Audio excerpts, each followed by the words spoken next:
News with Gina.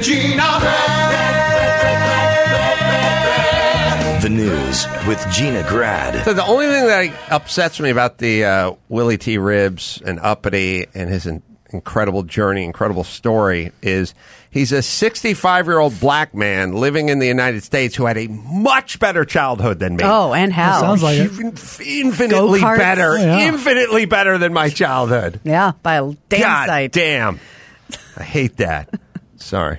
Well, the third day of Harvey Weinstein's sex crimes trial continued with more courtroom drama on Wednesday as the disgraced movie mogul's defense lawyer filed a motion to excuse the judge from the case over what they see as fair treatment from the whole cell phone debacle the day before. So the motion refers to the comments made by Judge James Burke Tuesday when he caught Weinstein using his cell phone and asked if it was worth going to jail over. Remember when you know the theory of the time I almost got into a fist fight with the Dodger coach on the celebrity baseball game. I thought he was, third base coach for the Mud Hens, so I told him to fuck off. He turned out to run William Morris or something, and I saw immediately the look on his face like I've been told to fuck off in 44 years. Nobody's told me to fuck off. That guy's dead. And this guy has Weinstein's had his ass kissed so colossally, Quite literally. In the shower. but not just like a celebrity's had his ass kissed. like a mogul. You defer to him. But not only that, celebrities get their ass kissed, but Matt Damon, you kiss his ass. But he doesn't have the power to do anything for you. He's an actor. Maybe there's something, but you know what I'm saying. Right. Weinstein, you need him for something. This whole town has been kissing his ass for 35 years. And so he doesn't know how to act. He doesn't know, like when he pulls out his cell phone when the judge is talking and the judge goes, "What the fuck?" And he goes, "What? What?" That's what's going on. He might as well be at the Four Seasons having lunch. He literally, there literally needs to be some sort of immersion, world application, decompression. Yeah. The first thing they need to do with these guys is, they do all the mock trials and here's what to say and don't say that and do this and they coach them up and Dr. Phil and blah, blah, blah. First thing they need is they need to work at an Arby's for a week.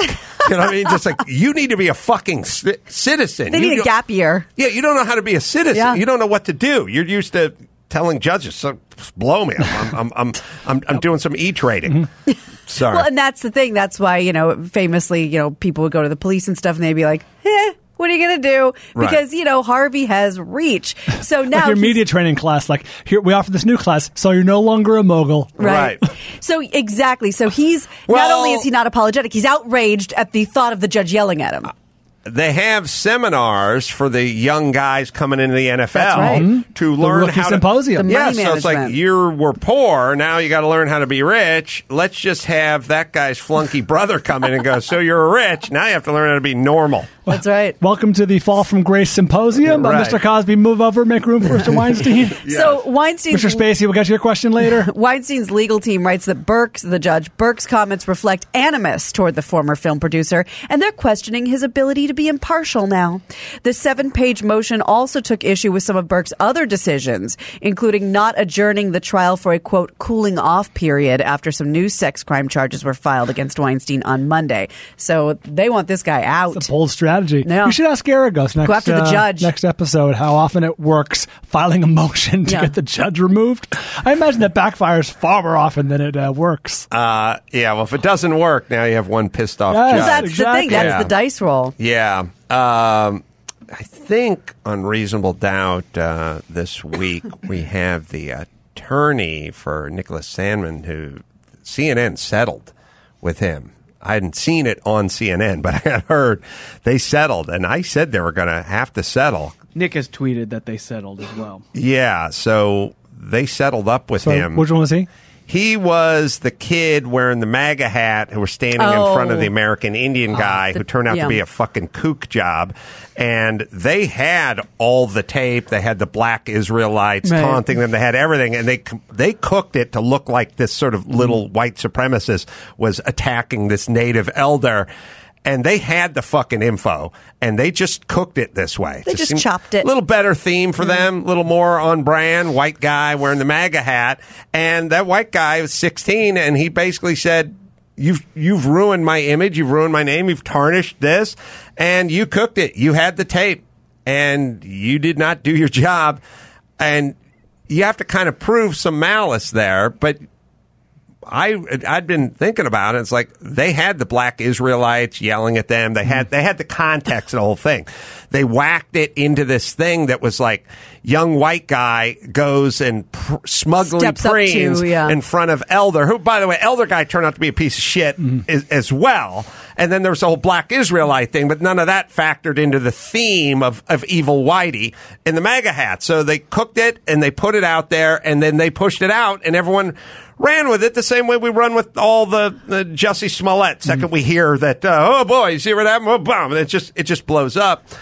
And then he sued. Do we know the number? Will it ever be disclosed? Well, we're going to try to...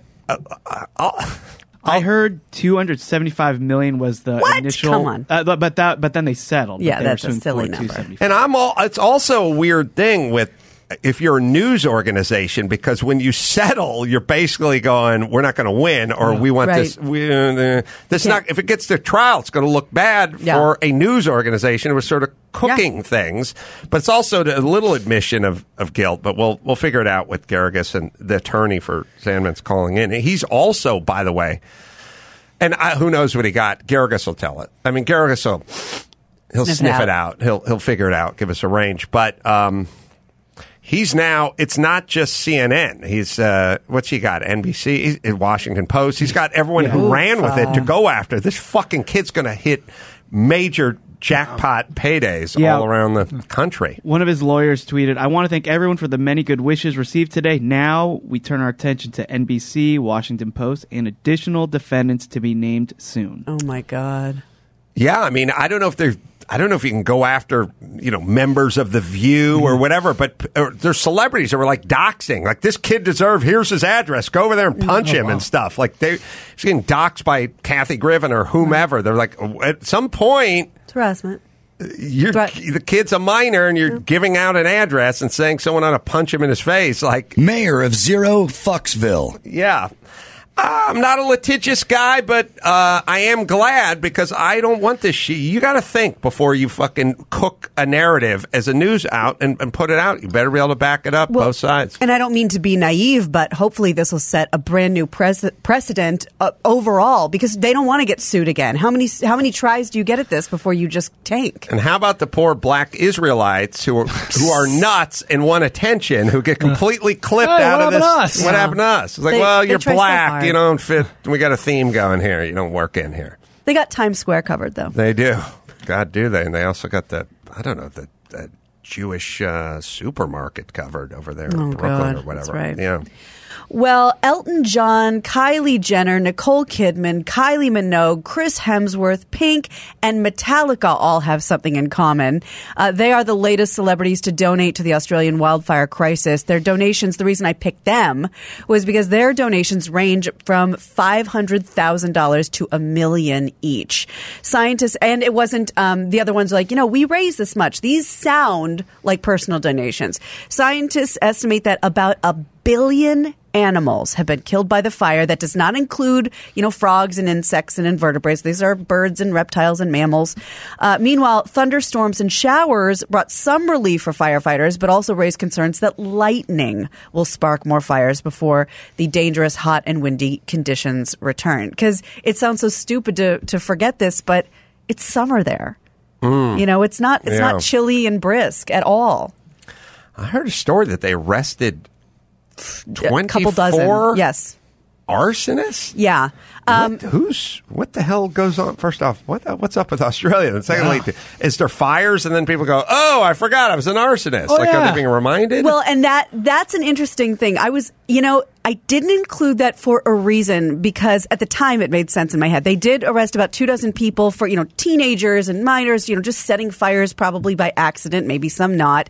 And then when I Googled... Wait a minute. You get arrested for arson, It's not an accident. What'd you do? But that's what they're saying. Like, kids basically, a bonfire party in the park, not like I want to, destroy this country. You know what I mean? Okay. Mm-hmm. So then I Googled just arsonists Australia, and then a bunch of things came up at literally the headline was like, you morons, it's not arson, you dipshits, it's not that, it's climate change. Oh, yeah. So I don't know what the cover-up is, what the spin is. Here's, and it's pretty easy. I mean, I thought about it. It's not...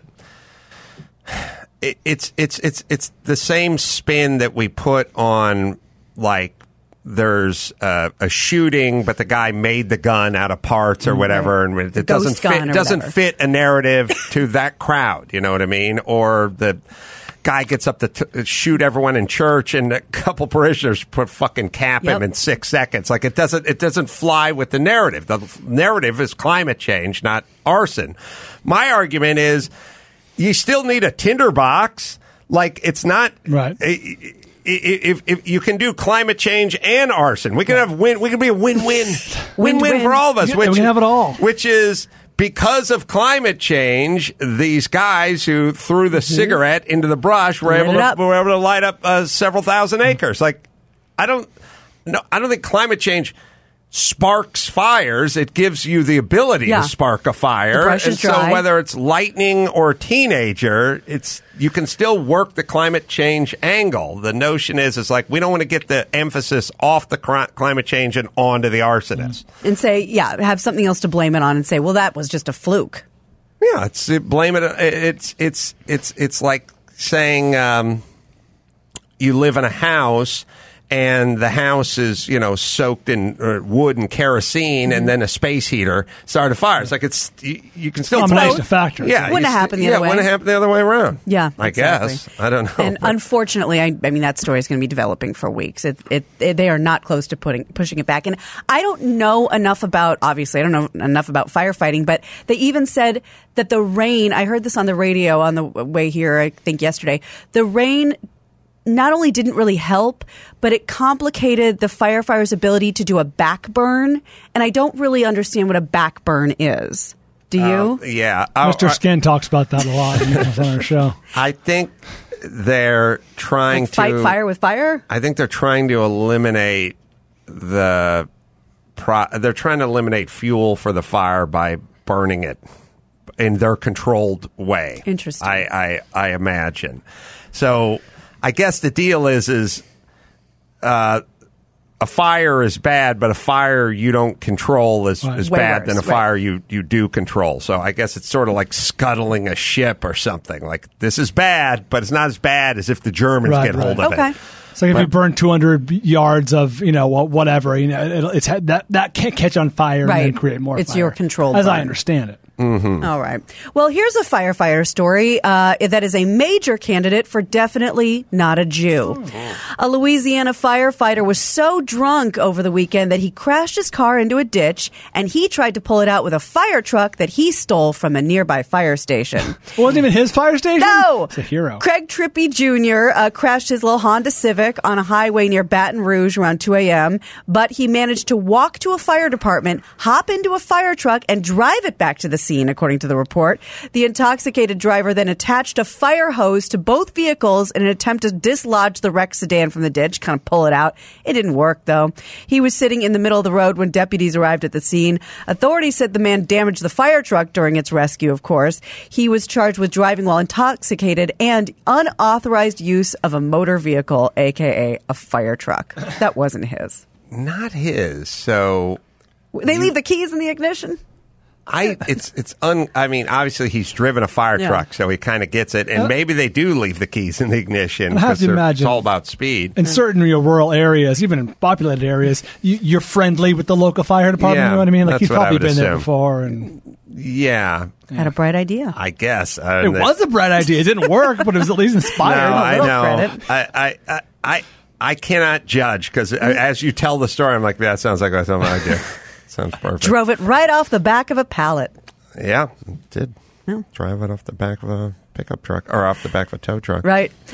TMZ reports that Baltimore Orioles pitcher Miguel Castro says he's lucky to be alive today. And he said he was robbed at gunpoint, would have been shot, but the weapon jammed. The 25-year-old... Did he go back to his native something? Oh, hold tight. The 25-year-old like went back to, said on Tuesday he was on a train in the Dominican Republic. Oh, hold on. The room's spinning. The room is spinning. Drink of water. Listen, athletes, don't go back. Don't come here, get rich, and then go back. It doesn't work out. Wasn't there a David Ortiz story Big where Papi someone just tried got to stab shot him at a or bar? something? Yeah, He got shot. So, I forget what it was. Yeah, he got shot. Or, yes. At a bar or something. Yeah. But someone mistake someone for whatever. I forget. Yeah, Big Papi was in a bar. Somebody came in, mistook him for somebody, and shot him in the side. Yeah. Yeah, they did. They were pretty fast and loose with life over there. Seems to be. Casual. He was jumped and robbed by two men. Castro claims the guy took his chain, then attempted to shoot him, but the gun locked up. Do not wear a chain back to the hometown you were in when you become rich. Keep your head down. Castro's rep says he's shaken up, but he's fine. Miguel added crimes in his hometown have to stop ASAP. Okay, should have said that before. Yeah, starting yesterday. Where were you before you got mugged? The chain, I was thinking that Deshaun Watson's got a big chain. Big chains. It's up there with piercings with me, and then especially like nose piercings and stuff. I just don't get it. I don't get it. Feels like you are literally wearing $500,000 worth of material around your neck. Mm-hmm. Like it's your neck. Somebody wants to get it, you could be choked. You could be grabbed by the back of the chain. Yes, you could do it on the football field, or you could do it in the Dominican Republic. I'm just saying, like this. I don't see the upside to that. And I really don't. I get the upside to driving a Bentley or a Lamborghini. Like I get it. Like you're cool. You have money. You want to pull up to the club, and I guess you want to pull up to the club with a chain as well. But then you got to leave, and then somebody could want that chain. That's the other thing. I mean, I get that you're allowed to, in the past, you could chew tobacco, you kind of take your time, you could be maybe a little oversized in baseball, but you're an athlete, you're running. What are you doing with all the jewelry? Why is that even allowed? It's like bopping around some guys. It's like this, they're turning second. You see it pop out of the jersey and it's slapping around. It's shocking that it's allowed. I don't know. I have very bizarre There's the chain. There it is. I have very bizarre. I have interesting thoughts about what's allowed and what's not allowed in sports. Like a lot of empty seats. There's a uniform. There's a uniform that people wear, but then there's also practice of putting pine tar over the logo of the front of the batting helmet, obscuring the logo on the front of the batting helmet. So if you tune in and the Angels are playing the Red Sox momentarily, you might not know what team's up with the batting helmet. And it's like, why isn't that a rule? Why? There's nothing but rules. In football, it's like, some guys wear thigh pads, some guys don't wear thigh pads. You don't have to wear thigh pads. Most of the guys... Or do you want stirrups? The NFL changed that, by the way. Did they? Oh, everything's in lockstep. You have to have your socks, a shirt tucked in, jersey tucked in, I should say. Well, socks. but still, some guys don't do thigh pads. They changed it. Oh, they do? They did. That was the rule as of a couple of years ago. You could go without the kickers, wide receivers. Lots of guys went without them. Now you'll see the guys wearing tiny, tiny, tiny little thigh pads and knee pads because you have to wear something. They made that a rule. I think it was a head injury rule, like knees hitting heads. Well, speaking of head injury, when you box, they have mouthpieces that are there to stop you from being concussed. Right. And if you have a mouthpiece in and you get smacked in the head, you have a better shot of withstanding the concussion. You see these guys, these cornerbacks, they're out on the island. The fucking mouthpiece just dangling out in front of them. You're about to have an impact, man. Just dangling out. Who knows? Look. The next 8 seconds, there could be an overthrown ball, or you could run into someone at a combined 45 miles an hour with your head. I don't know. The thing's orange or black or white, and it's just dangling in front of you, and you're standing out on an island. Pop it in. Why doesn't the ref go, hey, we got a rule here. Got to put the concussion protocol. Jesus. Yeah, I don't know why some things are rules, aren't enforced, are enforced. It seemed like... If wearing the mouthpiece is a safety thing, and anyone who's played football knows it is a real safety thing, then why are you letting so many guys line it up with the thing dangling? It's very visible, just dangling out of the front of their helmet. Is it a cool guy thing, like hockey? Yeah. When you were grandfathered and you didn't have to do all this other thing? It's a cool guy thing. I think we can blame Deion Sanders for the cool guy thing. He liked to be kind of undone. And he'd have one chin strap like busted open. He could pull it off. His bow tie loose. He could pull it. He could pull it off. He could pull it off. Yeah. Going back, I don't understand the pine tar thing. What's the point? All right. Well, I'll tell you the point. I mean, I can Google it later if it's too long. I'll tell you what makes me violent. Okay. I do my 20 minutes on what the fuck with the pine tar schmutzed all over the front of the logo. It's also, I don't know. I look at it as sort of antisocial behavior. Your team has a team. Your team has a logo. And you've taken this shit and you smeared it all over the front of the fucking batting helmet's logo. And then... Oh, weird. Manny Ramirez was famous for that, yeah. Now, it looks like a seagull ate chili and shit all over Manny Ramirez's head. All right. When I do this complaint, after I'm done with my 20 minutes of it, the person I do it to inevitably or invariably... Either way. Indubitably says, they used the pine tar to grip the bat. And I go, no shit. Really? Tell me more. Tell me more, dumb person. Yes. I'm not asking why does pine tar exist. I'm saying why is it all over the fucking... Look, gymnasts use a rosin bag. It's not all over their fucking head. I'm not asking what is it. Oh, pitchers use rosin bags in the back of the mound. I'm not asking what it is. Right. I'm asking why is it all over the fucking helmet? And they go, well, they like to get the... It could also be on the top of the helmet, on the back of the helmet. It could be really anywhere. If anyone who's used a pine tar rag or dealt with pine tar, which I have when I played baseball in high school, I used a wooden bat for quite an amount of time, and then I ended up breaking so many wooden bats that I was fucking, I'm using aluminum bats, which I should have done in the first place. But I had a pine tar rag. Pine tar is pine and tar. The grip. It's you go to a fucking Very pine sticky. tree and you see some sap or something, and you put your finger on it. Your fucking finger will Super smell glue. like pine for 3 weeks. It's there for months, It's yeah. not going anywhere. Get the fucking pine tar rag, do it up on the bat, then walk your ass up there, strike out, and come back. You don't need to fucking bring half a fucking tree with you to On the your head. fucking home plate. And you're wearing gloves. The gloves are covered with pine tar. The bat handle, the grip, is covered with pine tar. What kind of issue are we going to have with adhesion here for this 3-minute walk back and forth to the plate? You'll be lucky to get rid of the fucking pine tar before you go out that night. What is this? He wants the pine tar. It's all over the fucking top of his head. Now, somebody should go. George Brett, famously, Indeed. had too much pine tar up the handle of his bat, Of the Kansas City Royals. That's right. which then could affect things because it could make contact with the ball or get on the ball or whatever that rule is. It's all over your fucking helmet. So we have a rule as it pertains to the bat, but not a rule as it pertains to how much of it you slather on top of your fucking helmet. And by the way, Manny Ramirez is just a douche. You don't need all that. You just fucking... You're basically going, fuck you, franchise. I do what I do. Yeah, I do what I want. Fuck you. All right. It's there because it's sticky. Thank you, Brian. I do. I am get a so better in grip on the love. bat. I'm in love with the new person who tells me what happened when it happened. That's my... What happened? You got a DUI? Yeah, I was drunk when I was driving. No. Yeah, okay. I know what a DUI is. The explanation is just the thing that happened. I was driving under the influence. There's a new well, world I order. had too many beers. Where you explain what happened, which was what Right. is or how it worked. Yeah. And by the way, that's what you gleaned from this person's 20-minute soliloquy about why is the pine tar all over the top of the helmet. You're going to then explain to me what pine tar Well, is. you see, the pine tar's on the helmet. It's fucking weird. To be fair to people, I don't think they listen. That's probably I true. would assume they're tuned out. Yeah. Yes. So TMZ reports that the woman who was the inspiration for Jennifer Lopez's character in Hustlers is suing the production company. Ooh, I heard about that. Yes, claiming they used her likeness and story without permission and defamed her in the process. Her name's Ooh. yeah. If I were a girl, if I was as a dude, as a white dude, Man A's is my rap name. If I was a chick, it'd be Her Likeness. That's good. It's positive. Almost like Her Highness. It's got a feminine vibe to it. A little royal. Her Likeness. That's good. Yeah. Okay. I like it. Mayonnaise and Her Likeness could get together with 2 Chainz and go to Puerto Rico and get rolled. Yeah. Have you seen Hustlers yet? No, I hear it's good. Oh, you got to get a screen I of haven't that. seen it either. Oh, maybe I do. Well, You do. I mean, it's part of the SAG-AFTRA screenings. I heard it's good. It is a good movie. So Samantha Barbash. Oh, goddamn. Come on.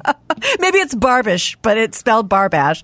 Celery, I think that's how it's Celery. pronounced. Claims in her suit, producers approached her to get her consent for the movie. She turned them down, but J-Lo went ahead and played the character anyway. Barbash says the character in the movie is portrayed as using and manufacturing illegal substances in her home where she lived with her child. She says that is untrue and offensive. She is suing for $40 million. She also wants an order requiring producers to turn over all copies of the movie. Give him to Samantha. I do love those. This is a sad day. She's my chick. Hey, we're not going to be able to keep the lights on over here at Bob's Classy Lady after 2 p.m. because we're being sued. This litigious bitch over here was named after... remember the time the emergency brake came loose on the Nova and it went through the back of the bar over there? That's her stage name. Barbash. She's pretty litigious little witch over there, and she's got herself she's got lawyered up with Mark Garrigus over there, who I used to be a fan of. Anyway, after 31 glorious years in existence, Bob's Classy Lady is not going to have an open sign on it tomorrow for the first time in 31 years. Anyone's going to the bathroom, make sure and tip Rollo real well, because you won't be seeing that man again unless he's driving your Uber, brother. You know, this DJ's been there since opening day. That's what we called it. By the way, we still have the businessman's lunch going on. I mean, we do shut our lights at 2, but the businessman lunch goes from 11 a.m. to 1:30 p.m., and there's a bottomless bucket of shrimp for you out there. Shrimp Langostino. Langostino's, it's miniature lobster. Google it. I digress. That's a word that you don't hear a lot from strip club DJs. But you know what? I think that's what's different about me. I think that's what's different about Bob's Classy Lady. 31 years in business, 31 years giving back to the community, 31 years making an example of the youth of this community. By the way, her likeness, stage 4. Her likeness, stage 4. I'm going to play a song by Man A's coming up here, just kind of put a little flavor on. I'm sorry for the morose. Again, morose, not a word to hear tossed around the strip club DJ booth. But this litigious witch came, Jade quit. I just heard Jade, stage 5, right? No. Oh, she's got the box with the wood grain in it and the pictures of her kids, and she's walking for the door. Jade, come back or take me! All right. That's exactly what's about to happen. Dark day at the Bob's Classy Lady. All right, let's bring it home. You got it. We're not going to top that. I'm Gina Grad, and that's the news. Well, you just did it now, didn't you, bucko? Gina. That was the news with Gina Grad. Muhammad Ali. He said to me, you're going to deal with some challenges for one reason only. You're in an all-white sport. Next week I'm going to put Jews in anything. There was death threats. If this nigger races in this race, he might not leave alive. It probably felt like it's me against the world. You want a reason not to like me? I'm going to give you one. Our leader once again, Willy T Ribbs, out in front.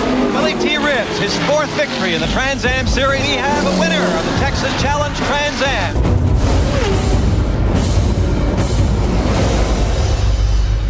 They called me uppity, and I loved it. Willy T Ribbs on line chills. 6. I know. Hey, Willie. What's going on, AC? I'm doing well, my friend. Thanks for calling in. Oh, hey, we never miss a date, ever. You have a crazy work ethic and a crazy motor, and in the film we kind of learned that your grandfather may have instilled that in you. Would you say that's a true statement? Oh, yeah, no, he, when he had me out on the ranch, when he said do something, you did it. And after, you tasted shoe polish once, that's all it took. He made you drink shoe polish? Oh, yeah. He used to say to me, he says, get that handled. And if you don't get it handled, I'm going to have my foot up your ass and twist it. That makes sense. Did and the visual was pretty heavy. Did in terms of racing, it's just something you did. It was in you the whole time, right? I mean, it just started at a young age. You wanted to drive, right?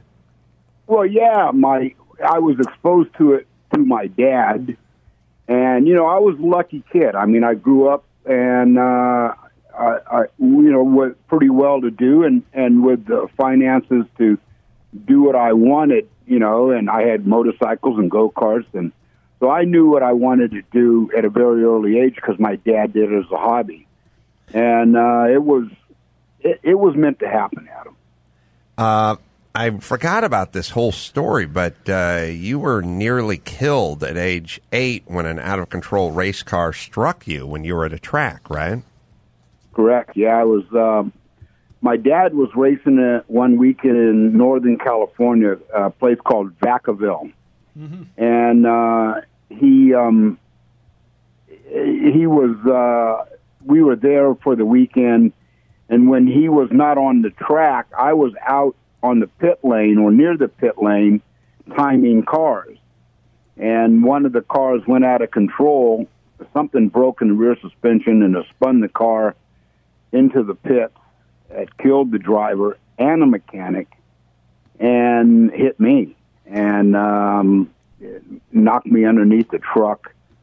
And I was in a coma for, a week or so, and my arm was broken.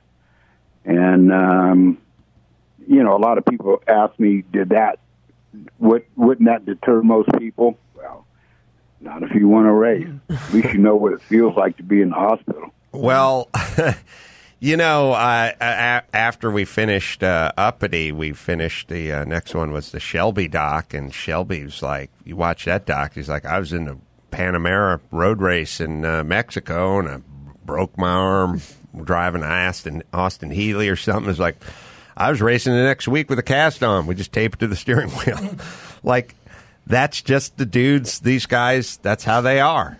It's a completely different wiring. It sounds opposite of all our wiring. That would be lesson to Shelby or lesson to Willie to never get around a car again, but you were right back into it. Now, of course, Willie was so young, he had to wait a little, but he got in it. Willie, that's what's not in the doc as well is you were driving a car and killed somebody in Canada in an Indy race. Is that correct? Yeah, that is correct. And that one was really difficult. Well, it wasn't my fault. I was going about 30 miles per hour, and we were on a caution, and I was driving through sort of a slow chicane with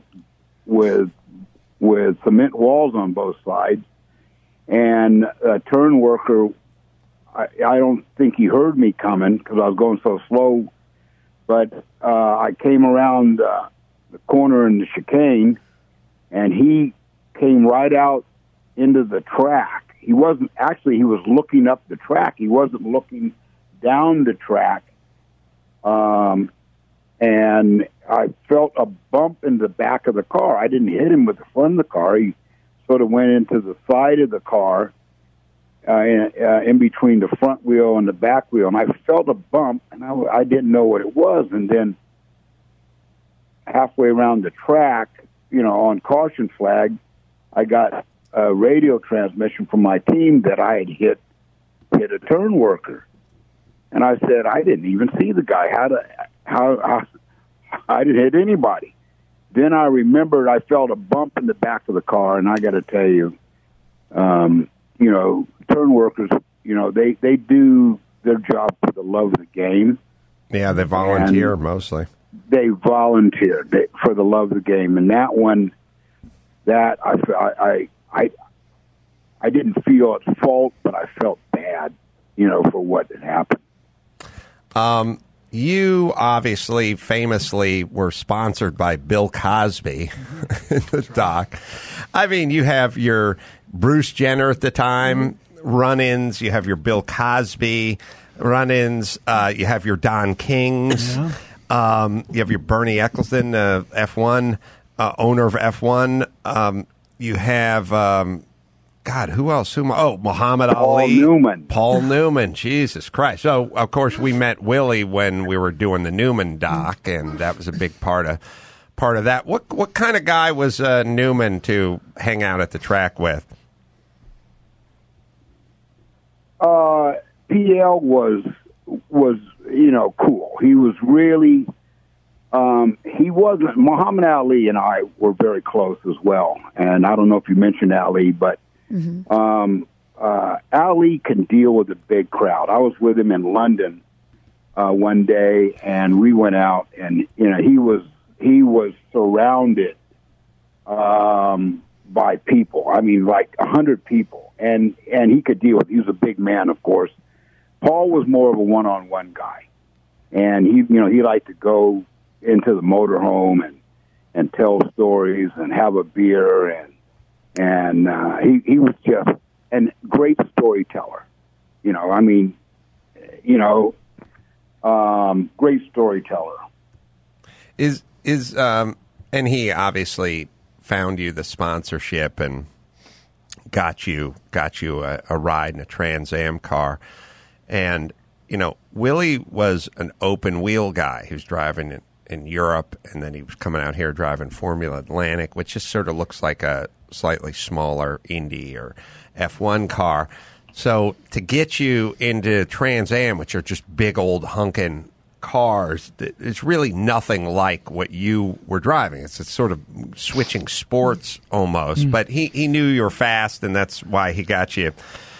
He got you the ride. What was Don King like? I haven't heard anything from him lately. This could be a long interview. Is he like exactly what we thought he is, or did he have his quiet moments?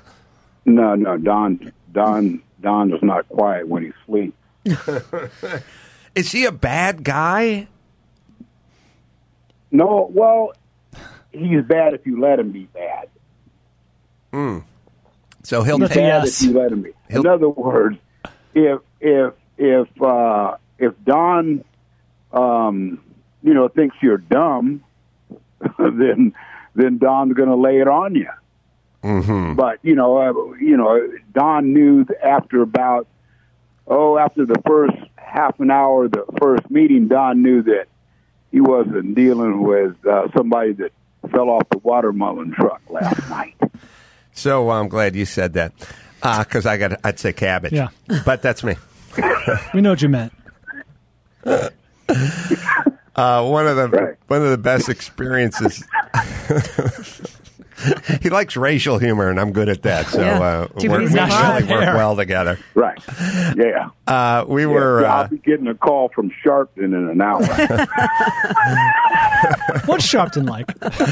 Quiet guy. Greatest moments I've had is me and Willie driving to Indianapolis to the race, and the motorcade, and having a cut. People don't realize, they go, Indy, what a spectacle, 240,000 people. Yeah, how do you think they all get there? You know what I mean? Yeah, it's big parking lot. It's crazy getting to the Rose Bowl with 100,000 people or 90,000 people is a little bit hectic. What about 200? What about 2.5 Rose Bowls or whatever they draw? I mean, they draw like 250,000 there, right, Willie? No. Like 400,000. Oh, really? God. Yeah. 400,000. That's bleachers and infield. And if you're not in a police escort from your hotel, if you're not a VIP or some of the muckety muck in the sport, not to mention the drivers and the team, you better get in line at about 3:30 a.m. Right. Or else you're going to be 5 hours getting in. If you start out at 9 a.m. in the morning, you're done. People should go to Indy like people should go to the Kentucky Derby who have no interest in horses. It's just the spectacle. To experience it's the Grand Canyon. It's not just a race. It's a happening. There's certain happening events in this world. Of course, the Super Bowl is one of them. But, I mean, you put Indianapolis 500 right there. It's a big deal. and people go there, and and it's an experience because you're going to see so many, different things. You're gonna see, of course, the race and the cars, but then you're going to go and you can go by the snake pit and see mud wrestling right during the race, naked mud wrestling, and live show at Indy. Pardon me. Live show at Indy. Oh yeah. No, it's a great atmosphere, and it's a party atmosphere in the biggest race in the world. I don't know if I've shared this with you or if it's trickled down, but now, of course, tragically, we flew or Willie flew out to sit with John Singleton for a number of hours and talk about this project that could possibly go to Showtime. Now, Don Cheadle has shown interest in it, so that hopefully is coming together as we speak, Willie. Well, I follow John Cheadle from way back. He's a real smart guy, not to mention a great actor. I know he portrayed my number one artist of all time, jazz musician Miles Davis. Oh. And I started listening to Miles Davis when I was 8 years old, because that's all the records my dad had at home. He had only jazz. And, he just portrayed Miles Davis, and brilliant. And I think with him on the project is only going to enhance it. Yeah, I'm hoping for that, folks. If you we'd been talking, so there'd been this kind of ups and downs with when we're releasing, and we held it back because of these projects, and Singleton passed, and this whole we were talking earlier in the show. How can you plan life? You can't plan life. What John Singleton? This guy's the youngest. I think he's the youngest Oscar winner, Oscar nominee, or whatever. For director, as director, and then he doesn't see his 52nd birthday, So who that? And Willie's 65. Well, and that was a shocker, Adam. I know you and I and Nate Adams were, John was very excited about the project. I met with him 3 times, twice on his boat out in Marina Del Rey, and we went to dinner, him and my wife and I, and then next thing you know, literally a month later, he dies. Just tragically, it's insane. Just bang, just like that. And I got to tell you, I have never looked at life and looking at the clock. I never looked at it, and you'll like Bobby Unser. Bobby Unser and I are very close. I spent my wife and I spent the weekend with him back 2 months ago, him and his wife, and the stories that you hear from him about don't think about 2 days from now or next week. Go hard every day, and he does. I mean, he was in his wheelchair at 84 years old. He has this high-powered wheelchair, and he was launching himself up a ramp from his living room into his kitchen. He looked like Evel Knievel, and he was flying through the air in his wheelchair, and the wheels were spinning, and he hit the ground, he hit the floor, and spun the thing around. 84 years old. Well, don't look at the clock. Look at the tack. That's my put that on a goddamn shirt, Willie. I'll let you go, and I'll give it some plugs, and we'll see you real soon, I hope. I'll see you down in L.A. in a week. Oh, yeah. Thanks, Willie. It's an interesting cat. Oh, yeah. So it's now out. You can go to Chassis, CHASSY, and get it. But I think, was it also on iTunes and Google Play and that kind of stuff, Max Pat? Yeah, it's on. If you do Apple TV, leave a review too. That helps a lot. Yeah, and if you see it, leave a review on like IMDb or Rotten Tomatoes or whatever. It's a really powerful piece, and we're really proud of it. You'll get it from 6.6 to 7.6 to 7.7 on IMDb. A real climb. Yeah. So do that and check that out.